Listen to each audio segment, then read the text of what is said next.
The Culture Experience.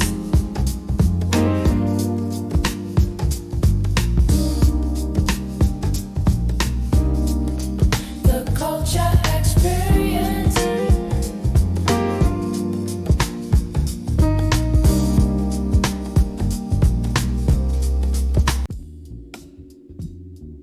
You're listening to The Culture Experience with Mel and Bruce. I'm Mel Tiller, your host. I'm thrilled to be with you today.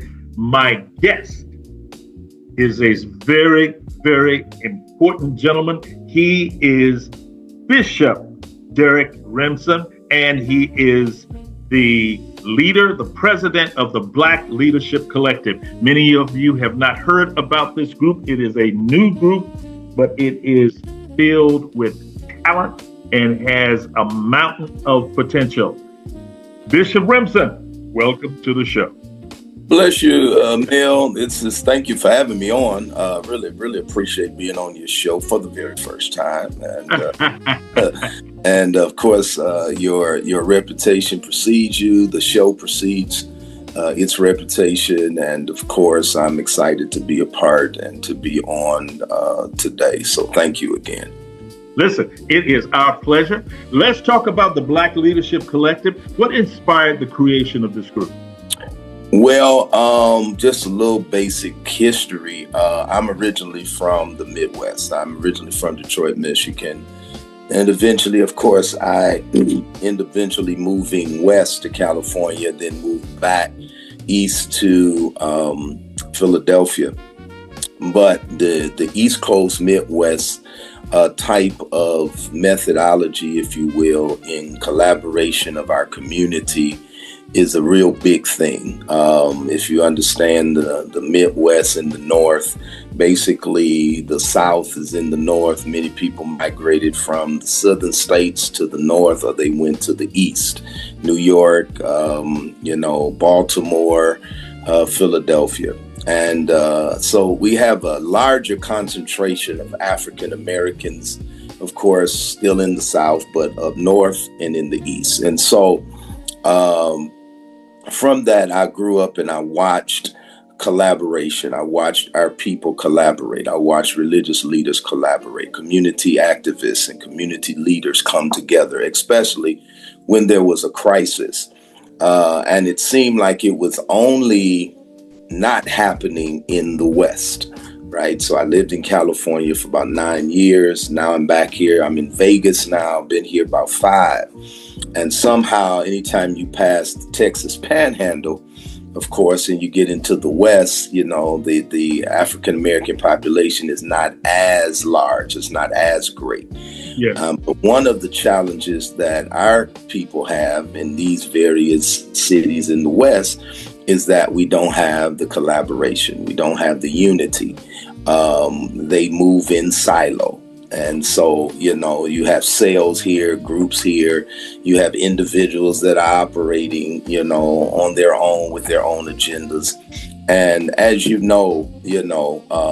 there can never be great success unless there is a unity, a group of people coming together, following a mission statement or an agenda or a vision, and then working in concert together to resolve certain issues or problems that our ethnicity or community are facing.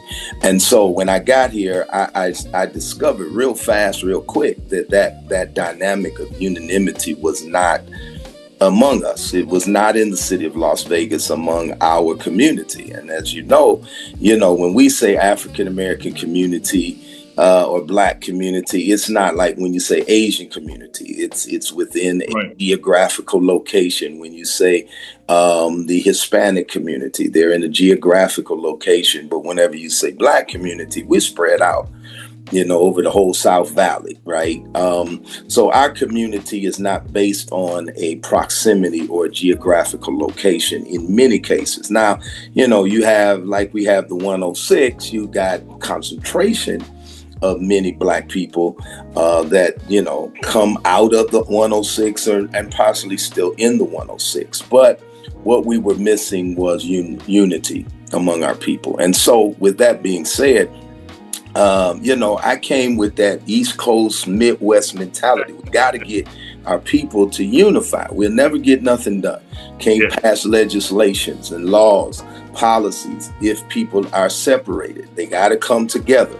And so that was the thing that was really disturbing me. Bishop McDonald, who is the establishmentarian founder of the Shepherd's Breakfast, one of the largest diverse platforms and gatherings here in the 106. Every month they come together. And his whole theme kept being, you can't put a finger through a wall. If you try to put a finger through a wall, you break the finger. You have the ability when you ball up the fingers, make a fist, you tend to put a hole in the wall, right? So there's force and pressure behind unity. And so he just kept talking and kept preaching it. I couldn't see it. I wanted to see it. And so finally I said, well, I guess I'll step up and see, because I'm very talented, I guess, or very gifted. I think that's the better word. I'm very gifted in doing two things: bringing people together and discovering undiscovered talent, right? I can spot talent that other people don't see, and I can pull them in. And then I'm good at organizing and somehow bringing people together that normally probably would never come together. So those are two gifts that I've had over 40-year span. And so I said, well, let me see. I'm making head waves. I'm connecting with many of the community leaders and focus orgs, and so I'm really establishing relationship. And so we started it maybe about 2 years ago. And of course, we fumbled. It didn't work. We had a lot of ego situations going on. So, it broke up. So then I pulled back. I said, well, maybe, this ain't the time to do it. So then maybe a year or so I came back and I tried it again, but I was trying it with many of the same players. Now, the first time we tried it, Bishop was bringing in a lot of these old vanguards, right? And you know what I'm saying? He's bringing a lot of these old vanguards, and they stuck in their ways, and they got egos, and man, that was a disaster the very first time, right? We had a whole lot of people, and of course, quantity does not mean quality. So we had big numbers, right, sitting at the table, but they was all fussing, arguing, trying to figure out how they could posture their org and how they could be the number one person and get their agendas and, all that kind of stuff, right? So that was a disaster. So I came back maybe about a year later. I said, well, let me try it again. And so I started handpicking different individuals, right? I said, well, these are the younger group, maybe we can put them still, these were people from Las Vegas. They still was running on old platforms, old agendas. They still had their groups that they were trying to highlight and push their agenda and elevate their platform, right? So that didn't work, right? So I sat on it again for about 2 years. I said, you know what? So by this time, naturally, we got old vanguards that are retiring. We got vanguards that are now deceased. There is a new crop of leaders that are now coming that is just not natives of Las Vegas, right? These are people they're coming from Chicago. They're migrating from Chicago. They're migrating from Michigan, from the East, from the South. And they're younger, right? And so, I'm saying to myself, maybe this is the ideal time, right?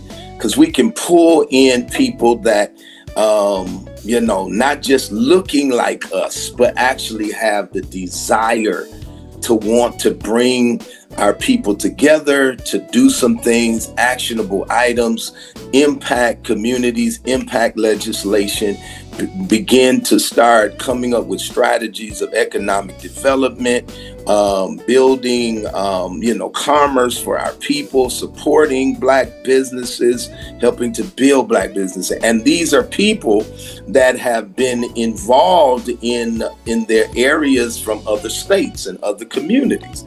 So now you're bringing your talent. Then you've got some educated So then I started picking out people that were educated, and they had degrees in certain areas of community development, economic development, psychology, PhDs.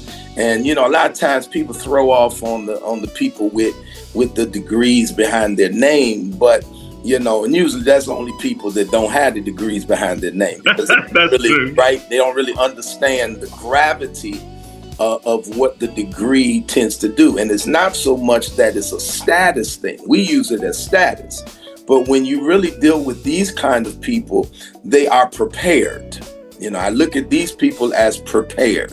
They're prepared, they are informed, and they understand the system, right? And they understand the nuances of getting things done. Absolutely. So I started now looking at it differently now. And so we talked earlier off camera or off recording, but now you have some very talented, some very gifted individuals that sit at the table that make up this Black Leadership Collective. They are experienced, even though they're young. Some of them are young. I've got my second vice president. She's got a doctorate degree at 23 or 25 or something. Right, Dr. Liz, right? Dr. Liz. Brilliant mind, smart girl. And she's a Chicagoan by she's a native of Chicago. I think she moved to Colorado for a minute, served in that area, and then now is in Las Vegas. But so let me jump in. Let me jump in just a bit. Sure. That we're talking about the talent in the room. When I look around that room, the talent is extraordinary. When I look around that room, the capabilities are extraordinary, and there are people there. Every single one of those people have done something of note.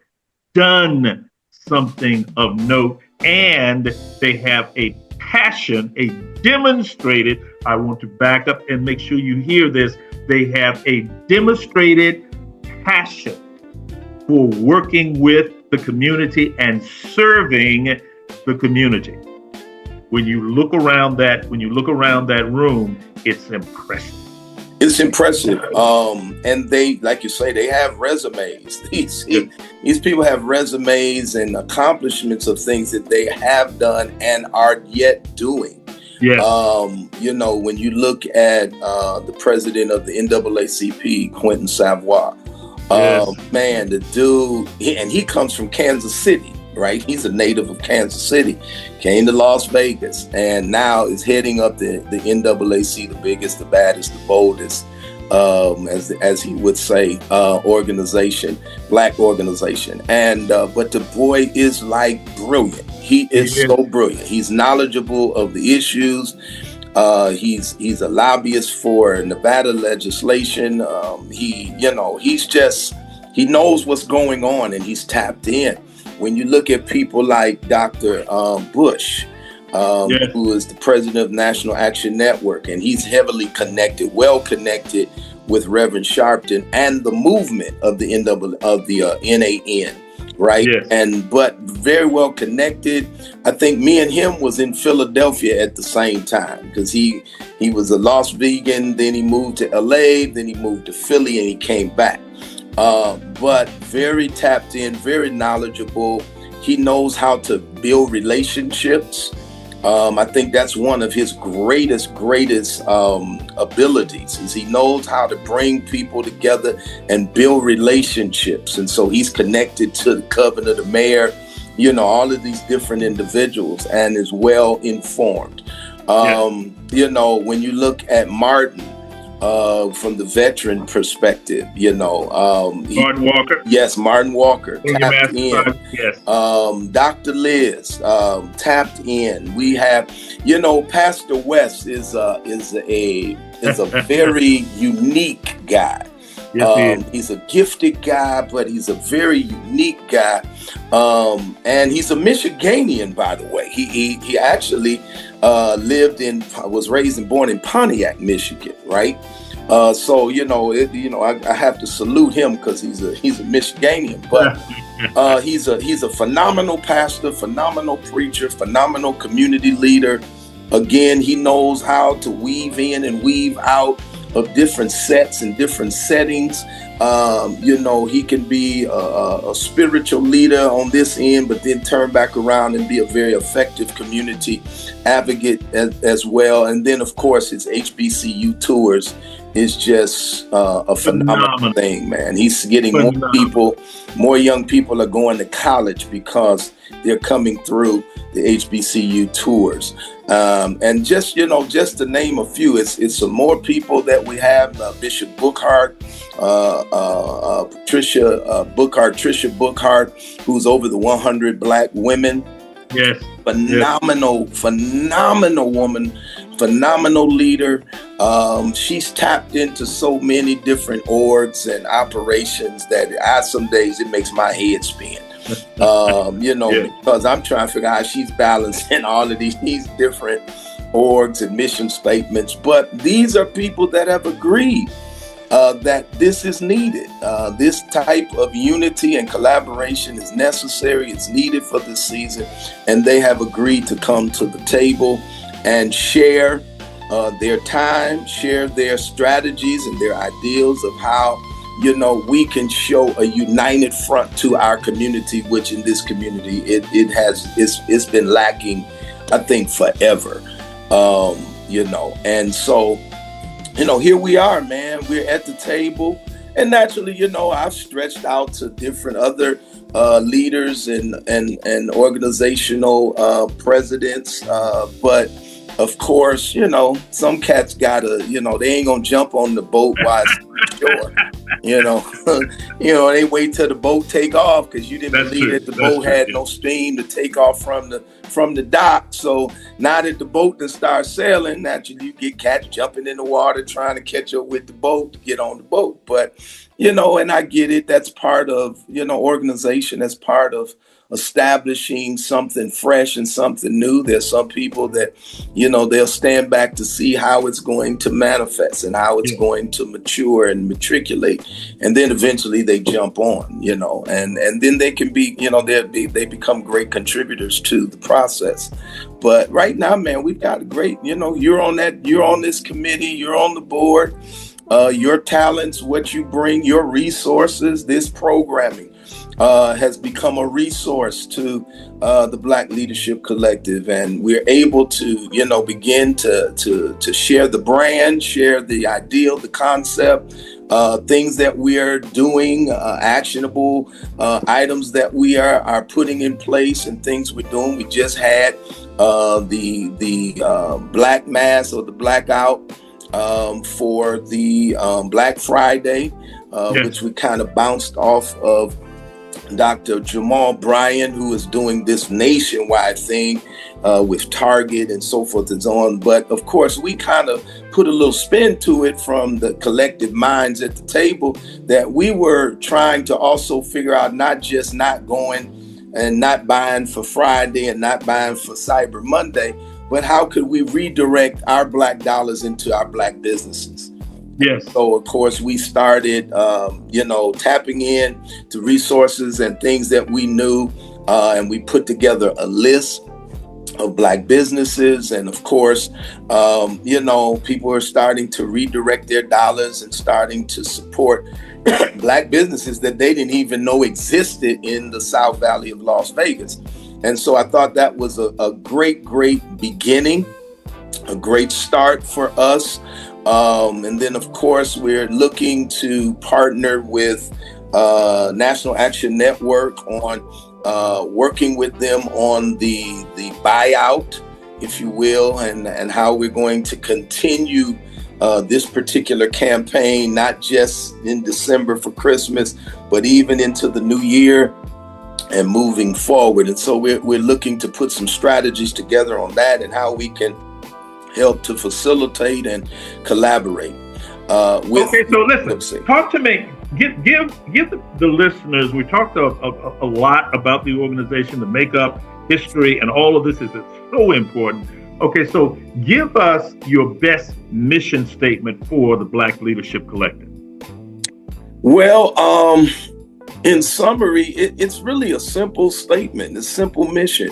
We're just wanting to create a unanimity among the Black leaders and community organizers and activists that serve this community, and then provide some type of strategies where, you know, we can promote African American efforts and African American businesses, and you know, even affecting legislation. Now, this is a group now that, you know, we've all agreed that we need to be effective in policy. Yes. And being able to change policy, and in that changing policy, we've got to be effective and aware of, you know, who do we elect and place them into these key roles in the elections. That, you know, midterm elections coming up, I think is one of the most important elections ever. You know, because these are the policymakers. In most cases, you're voting for U.S. Congress, U.S. House of Representatives, Senate. Even in our state, we've got the Assembly and we've got the Senate. In the state of Nevada, many of those seats are all up for grabs, right? But we've got to be knowledgeable. We've got to vet out these candidates. We can't be afraid to put our efforts in this and put our grind in this to make sure that we are putting in the right candidates into these right seats. Okay, so let's talk about how we're going to do that. Talk to me about some very specific actions. How are we going to take a look at these guys? How are we going to vet them? And then how are we going to inform the public? So one of the ways that we're looking to do moving into this new election cycle starting 2026 is we're creating a vetting committee. That's one of our things. Actually, we're moving into doing it as a 501c6, whereby we're creating an umbrella for all of the orgs and allowing them to be able to participate within their parameters to be able to help us to vet out the candidates that we feel is best for our community. Now, I want to emphasize this, that because whenever we talk Black folk and whenever we talk Black people and Black communities, we've always had this guilt trip of feeling like we've got to include every other ethnicity. So then whenever we say Black people, we often say, you hear people say, well, you know, the Black and brown community, right? Well, okay, the brown community handling their own, the API handling their own, you know, they don't bring us up into whatever fights and struggles and concerns they have in their community, right? Hispanics don't do it. They're concerned about theirs. We're the only people that try to be inclusive of everybody. So in this particular case, we're concerned about doing what's best for the Black community, the African American community, because we're the most underserved, we're the most underprivileged, we're the most, the ones that have very little economic base.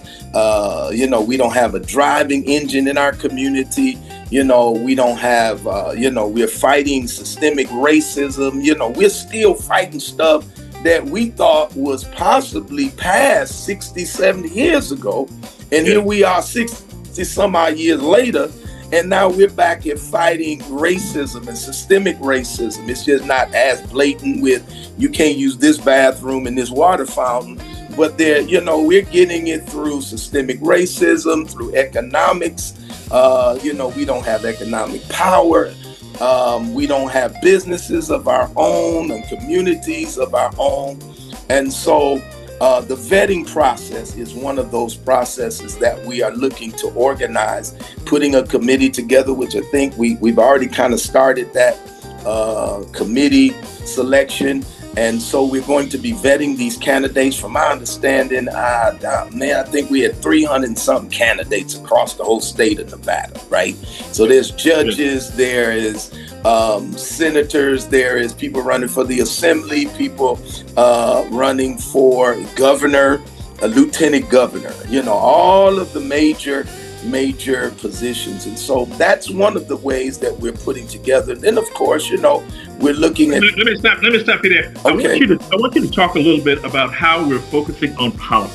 not necessarily on personality, not necessarily on someone who has charisma, but we're focusing on policy and the policy that can help or harm our community. So now what we have, begin to talk about, have conversation, and Bishop McDonald, man, is the guy. My bishop, my pastor, he's the guy. Not only is he over the Shepherd's Breakfast, but this is the guy. Matter of fact, Shepherd's Breakfast is coming up in December. This is just a sidebar for you guys. Shepherd's Breakfast coming up in December, going to the Ahern Hotel. He's got the candidate for governor, the AG, Aaron Ford is going to be there. We got judges that are coming. It's just all of these political and community leaders that he can actually tap in. Now, I said that because we've had conversation, not only just with these sitting at the table for the Black Collective, but, some of the vanguards. He's one of the stately vanguards of this community, raised in this community 50 some odd years. He's worked and served the community. And so we're starting to agree that the problem has been is we have allowed candidates and elected officials to go into their positions, and then they create the agenda, which then means they do not consult with their constituents. So now you're going up to champion legislation because it's something that's going to make you look good, possibly cause you to get reelected. But then when we look at the community is still in the same condition, same position. It's still dilapidated. It's still undeveloped, underserved. It still has no economic base, no economic engine. So we have now agreed that it's time for us as the constituents and the leaders of our community to begin to set an agenda for our elected officials and tell them, this is what we need you to go up and fight for. This is the policy we need you to change. This is the law that we need you, or the potential law that you need to present in your next legislation session. And so we have now begun to put our minds and heads together, and we've all agreed, Mel, that this is kind of the route I think that we're going to take moving forward. And so that's why the vetting process and the vetting committee is going to be vital, because in that vetting committee, hey, okay, now are you willing to do this? Are you willing to do that? Are you willing to come back to the community and let us know exactly what's going on in session, what's going on in legislation? Don't wait till the legislation session is over and then you want to come back and then tell us all that you did. No. While the legislation session going on, we need to know what bills are going up that's going to be harmful to our community, so that we can now begin to strategize and organize some type of protest or some type of fight or whatever that takes for us to not establish that bill to be a law, or to establish that bill to be a law. So talk to us a little bit about, and I love what you're talking about here, because you're talking about positioning. Many times the Black community in this area, okay, have been positioned to lose. Have not been in position to win. The Black Leadership Collective now puts us in a position to win. Talk about the specifics of how this organization is now in a position and slated to put our community in a position to win, whereas we were not there before. Simple. It's unity. Bottom line. That's the magic word. It's unity. And for this community, that's what's been missing. And I ain't trying to throw shade, but I've been in metropolitan cities where they have grown. I can use Detroit as one of the prime examples. You go back almost 25 years ago, Detroit was in bankruptcy. Detroit was dying. It was a dying city. And I came up in the 60s. I'm a 60s baby. So, my dad was, he worked for Ford Motor Company. My mom was a school teacher, Detroit Board of Education. Dad worked at Ford 42 years. Mom worked at the Board of Education for, I think it was 39 years. They were both union people, right? I was a union participant because I worked for Blue Cross and Blue Shield of Michigan, right? And at one time in the 50s, the 60s, parts of the 70s, the auto industry was the driving force of Detroit.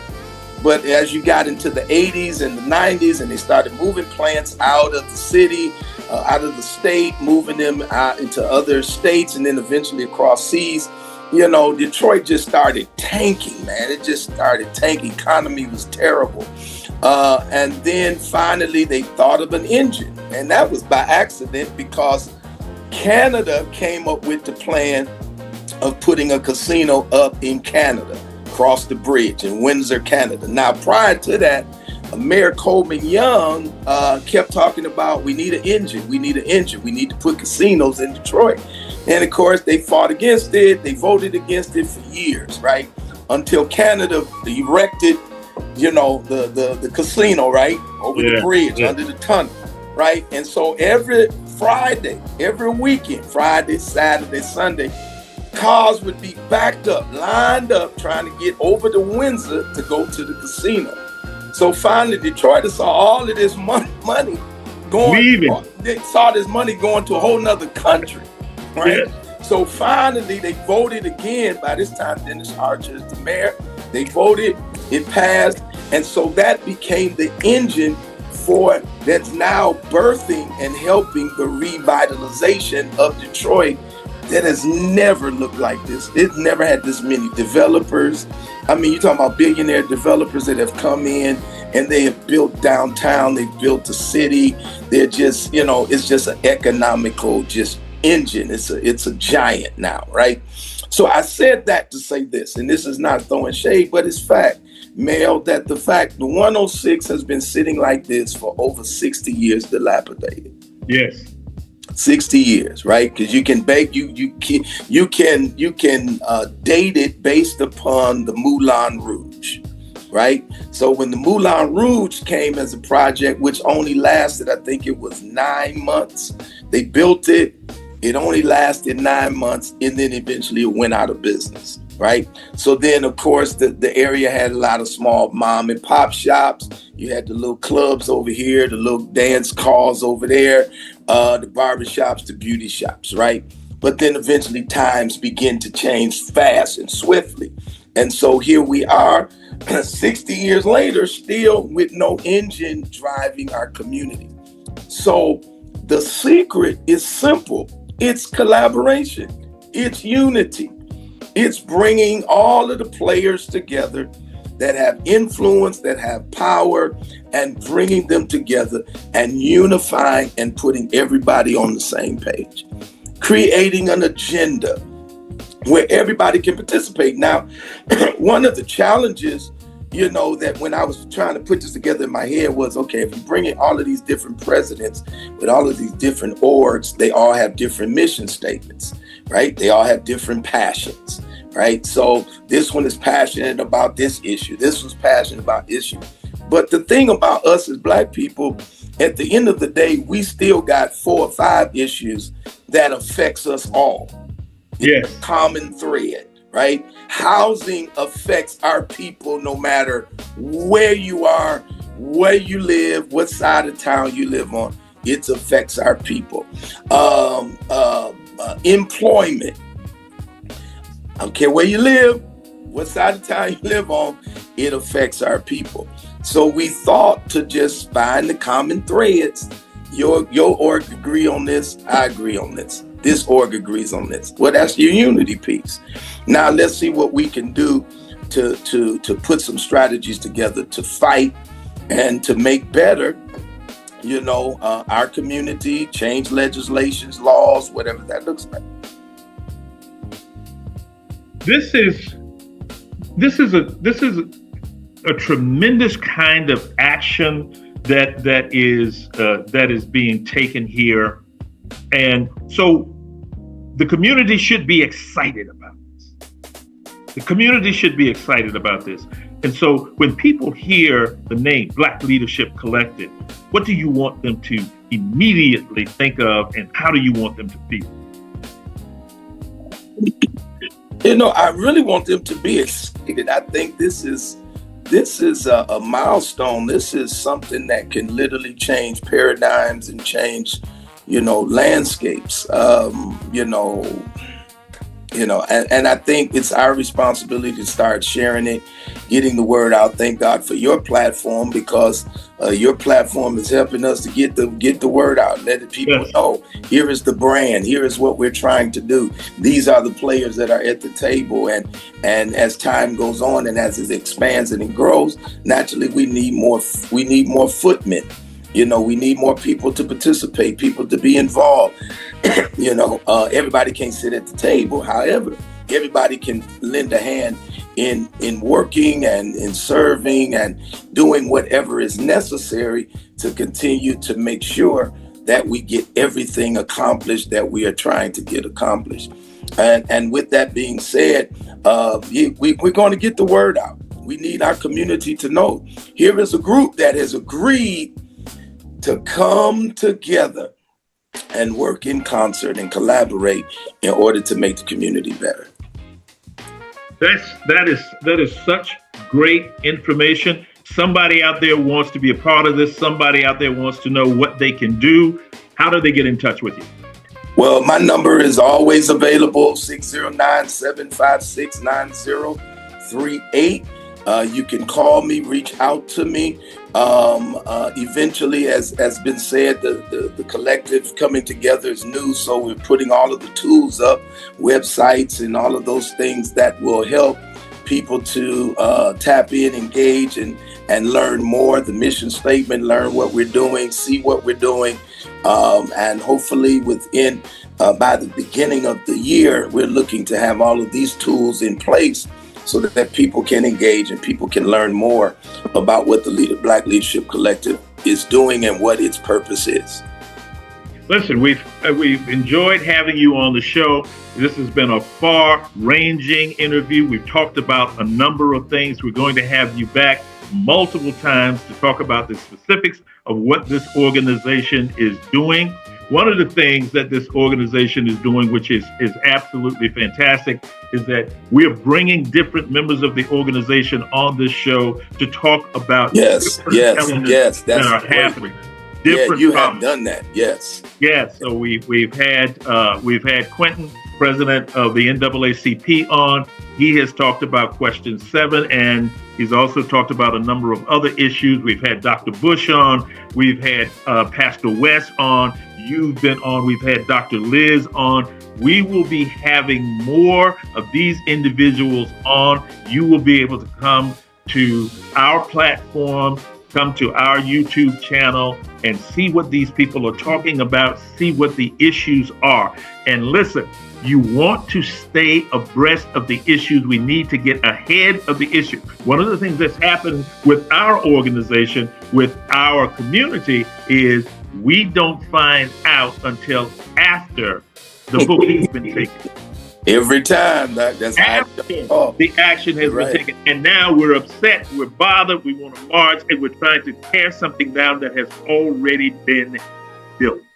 Yeah, exactly. It is important that we be aware of what's going on and what people are planning, so that we can be involved at the planning stage. Absolutely. And can I say this, Mel? And the Black Leadership Collective's aim and agenda is not always to be the leader of everything, right? We're utilizing the opportunity. Case in point, President Quentin is being the driving force for the Q7, right? Yes. And of course, let me explain to people really quick. Yes. Question 7 is a voter suppression bill. Yeah. Question 7 is a voter suppression bill that they're trying to pass here in Nevada. Now, the way it is worded, many of you might not look at that and read it as a voter suppression bill. One of the things that the NAACP president, Quentin, is doing is informing people and letting people know why this bill is bad for the Black community. Go ahead.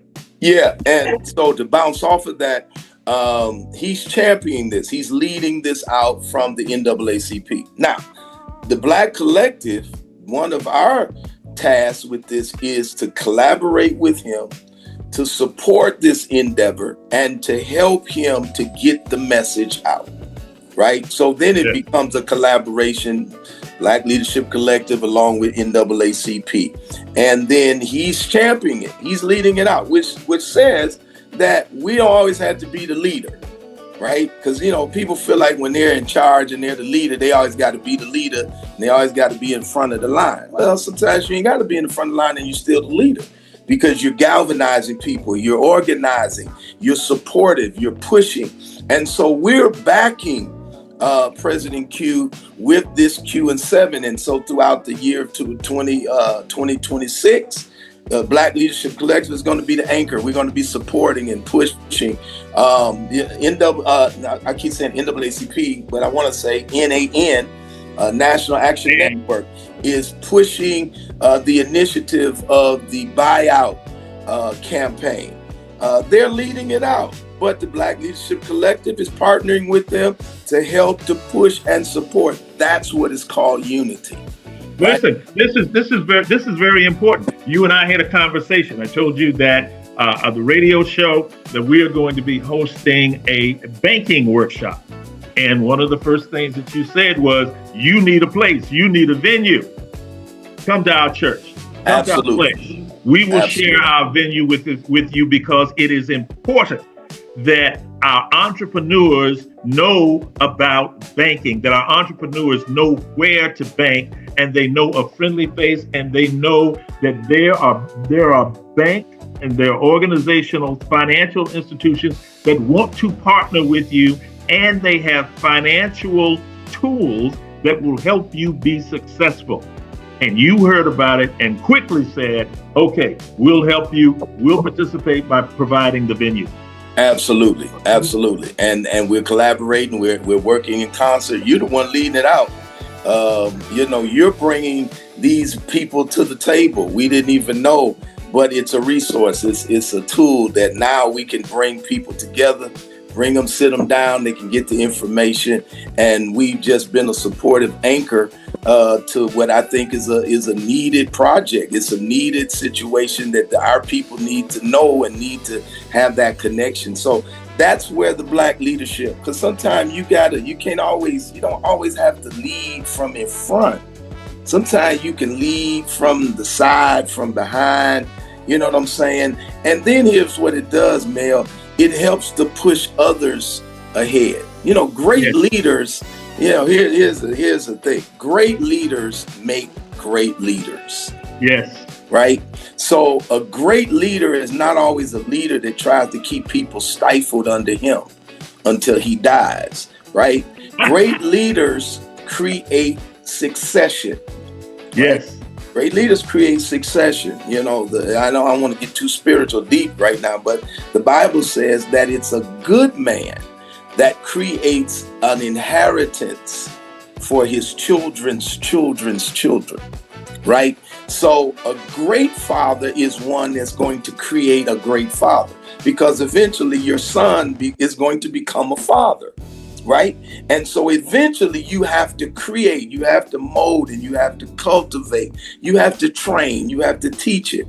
Most people don't understand that that's the problem, in my opinion, with the Black home or the African American home, is because of the absence of the father.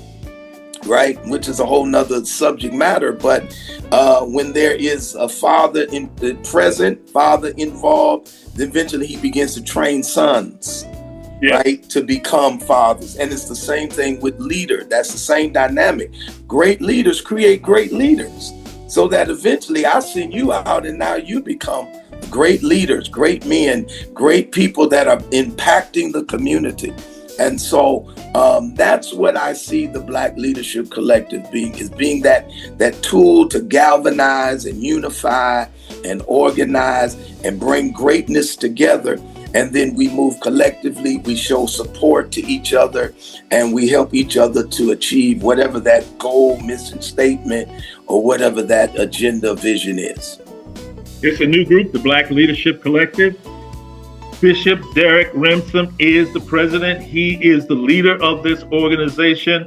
There is a mountain of talent around the table, and we are expecting huge, huge things from this organization. Bishop Rimson, I'm going to leave the last word to you. Listen, thank you guys for having me. Appreciate you, Mel. Thanks for being at the table too, man. Bringing your resources and your expertise to the table. We appreciate this platform to help us to get the word out, to share, and to be informative to your listening audience. And hopefully there are many of you that are out there that catching this vision and want to be a part of this wonderful ideal, wonderful vision and gathering of great leaders and workers in our community. So thank you again, Mel. Appreciate you, man, for this time. And let's do it again. Let's do it again very soon. You've been listening to the Culture Xperience with Mel and Bruce. I'm Mel Tiller, your host. And remember, ladies and gentlemen, celebrate the culture. Until next time. The Culture Xperience.